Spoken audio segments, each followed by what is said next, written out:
Cooper's hammer swings the same as it did when I was barely tall enough to see.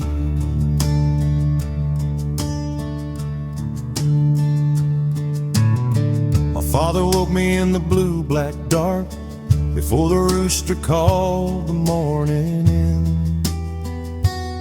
He said, "Come on, boy, time to learn the mark of a man who makes a barrel hold its skin." The shop was cold, the tools hung on the wall, the smell of white oak shavings on the floor. He handed me a hammer not too small and set a stave against the workbench door. I swung too hard, the iron left a dent. He took my hand and showed me how to feel. "You don't force the wood," he said, and bent his back into rhythm I could steal. The Cooper's hammer knows the weight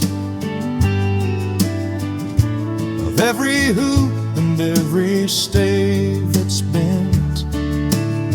You don't forget the hands that set it straight, or the years that gave the oak its grain and scent. He taught me how to read the wood's own mind, to see the curve before the blade began. Some pieces fought, some pieces were too kind, and every one became a barrel for a man. We'd stack them high for the cider press, for the whiskey that the tavern sold on Main. He said, "Son, this trade is a kind of faithfulness. The wood remembers, and so does the grain." One winter, when the mill had cut the pay, and men were leaving town for better ground, he worked 3 nights and slept an hour a day to keep the shop from closing down. The Cooper's hammer knows the weight of every hoop and every stave that's bent.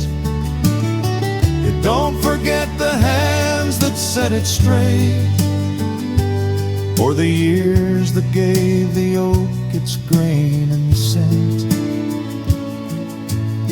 He passed last spring, the shop went still, the tools hung quiet on the wall.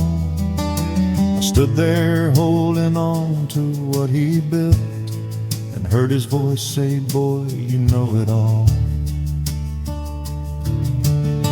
I lit the forge, I pulled the staves, I swung the hammer like he showed me back then. And in the rhythm of the blows I gave the shape to what the wood would be again. I'm raising up a son now of my own. He's barely tall enough to see the bench, but when he's ready I'll pass down the stone and the hammer that my father never clenched. The Cooper's hammer knows the weight of every hoop and every stave that's bent. You don't forget the hands that set it straight, or the years that gave the oak its grain and scent.